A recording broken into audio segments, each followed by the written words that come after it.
Hey guys, TCGLover here. This is a video today showcasing news from in Yu-Gi-Oh that happened recently and in the present and in the future. So make sure that you, as a viewer, is informed about all what's happening in the Yu-Gi-Ohs. So then you're not surprised. So that you're financially prepared. So that you have an idea and an opinion. So you can share to your friends. Talk to them about how great you are because you know all this stuff. Okay, so first off, we're going to talk about the 6 Samurai structure deck. It came out a couple of weeks ago now, I think. It was about a week ago. And it hasn't really shown to push the deck too much.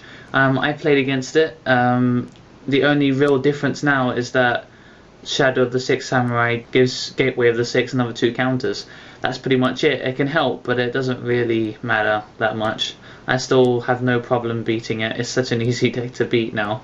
You know, it's still badly inconsistent. I mean, it needs 2 Shiens, 3 Shiens, it needs 3 smoke signals, it needs that consistency, and Konami took it away so much.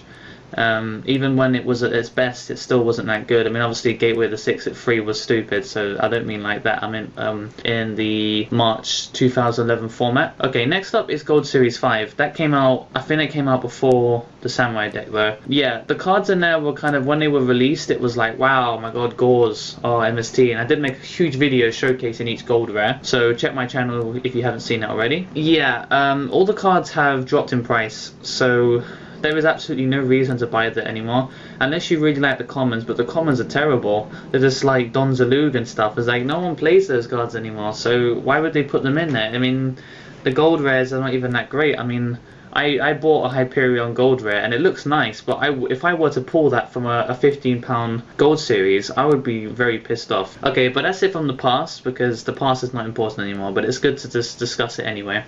So in the present, what's not the present is somewhat near future. We have the 2012 Wave 1 tins. I have mentioned it before, we have got Dolka announced. However, the big thing really is that Zen Mains does come in both tins. It's been news for quite a bit. It's great that you can buy both tins and get Zen Mains in either one.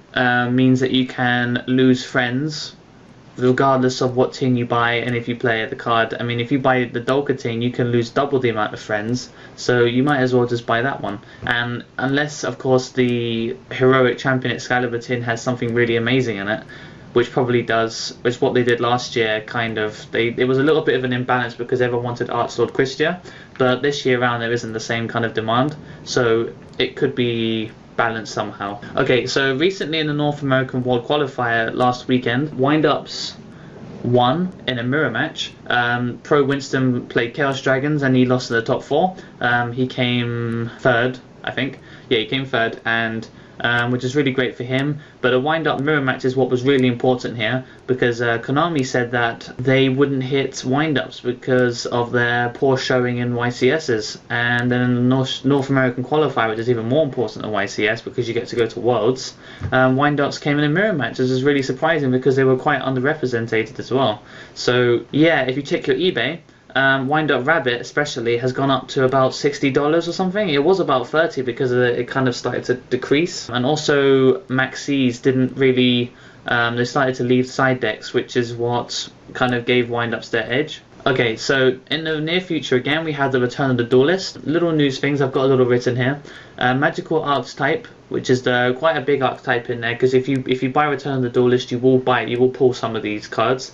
The Magical Archetype is now called the Prophecy Archetype, which makes no sense really, because Magical makes sense because they're spellcasters. We do know that the Grim Book of Spell, which is now called the Something of Prophecy, the Prophecy Secrets card, and that's an ultra rare, which is really important because you need to use that to search for your other cards. So it's Konami doing their old shit again, where they make you have to buy a really expensive card to play a deck. OOP Archetype is now called the Chronomaly Archetype, which is related to Chronomaly, which is time. Which makes sense because OOP means out of place artifacts, which doesn't necessarily mean time. It means things that didn't exist in the right timeline that they were in. So to change that makes no sense. I don't really see the point. Anyway, we do know from the Return of the Duelist that Advanced Dark and Miracle Contact has been announced as OCG imports. As I said before, Miracle Contact is really important because it basically, you can build a deck around it. It's a whole deck type by itself just by running 3 cards, so it's really important that we finally got that though. And it's good that they've actually released it in quite recently in the OCG, then quickly gave it to us, because normally we have to wait like 2 years for a card to come out as an OCG import, which is really annoying. And we do know that we get Chronomaly Atlanta, which is that rank 6 that you can take a numbers card from your opponent's graveyard when it's Xyz summoned, and then you can half your opponent's life points by detaching and then removing that material. Moving that Xyz monster from your equip zone. We do know that we have a TCG exclusive called Advanced Zone, which gets different effects based on the amount of monsters that you tributed for a tribute summon. It is a continuous spell card, and its effect applies itself at the end phase. So what you can do is you tribute. So you tribute summon Blue Eyes White Dragon. Its effect is a continuous effect, so after the first time you tribute summon, you get to draw a card.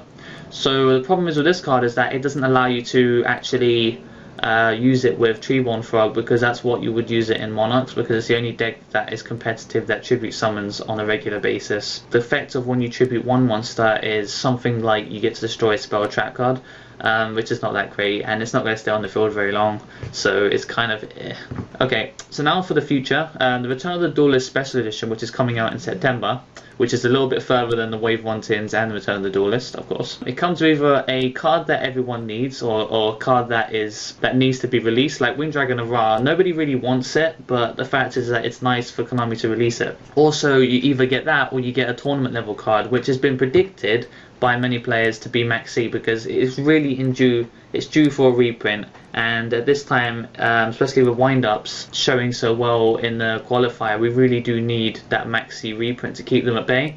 Otherwise they're just going to go up and up in playability, and everyone's going to play them, and then they're going to have a better representation in tournaments, and they're going to, if they don't get hit by the ban list, then it's basically going to be wind-ups next format. You know, it's going to hurt their business, so it makes sense for them to reprint Max C now than to do it later, even though they've obviously packed all the things already, so they didn't obviously foresee that that wind-ups would actually do well. Okay, and the last thing, which is great, we actually got that far, the Legendary Collection, Yugi's World. It's been announced in the last few days. It's basically Legendary Collection 3. The last one was quite a success, so they kept the same format, so you get 5 mega packs in it, and you get 4 promo cards in each one. Obviously in Legendary Collection 2, which was last year, you got about 13 promo cards or something, but this one has 4 only. I'm pretty sure it's going to be either God cards or it's going to be something like that. However, you get one of those promo cards is a card that no one has ever seen before, not even the OCG. It's a brand new card, and they're saying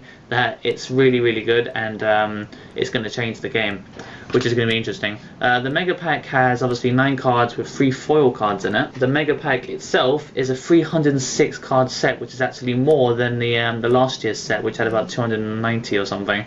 So that's really, really fantastic. I can't wait to see what this promo card is that no one's ever seen before. I mean, imagine, it could be something really, really broken, like Tour Guide something, but like, I don't know, it could be anything. It could be really, really stupid. So, and also that means that when you buy Legendary Collection, you're going to get this amazing card every time you buy one. So, you know, everyone's going to have loads of them, so it's not going to be that expensive either, unless it's broken and you need 3 of them, like a Tengu or something. So yeah, so that's pretty much my list completed here of news that's happened in the past, present, and the near future. When new things come out, of course, I'm going to have it in a separate video rather than just make a whole list, because I have been away. That's why I made this video. So yeah, I hope you guys enjoyed listening. Tomorrow I'm going to go to locals, so I'm going to upload a duel of me playing my evos as requested by one of my viewers. So if you're watching this, I am going to play evos, and I'm going to try and get my friend to film me playing it, because I haven't actually done that at all, and I should do, to show how I play, and to show, in case you want to know how to play the deck, how to utilize it in the best way. So yeah, thanks for watching, guys. TCGLover out.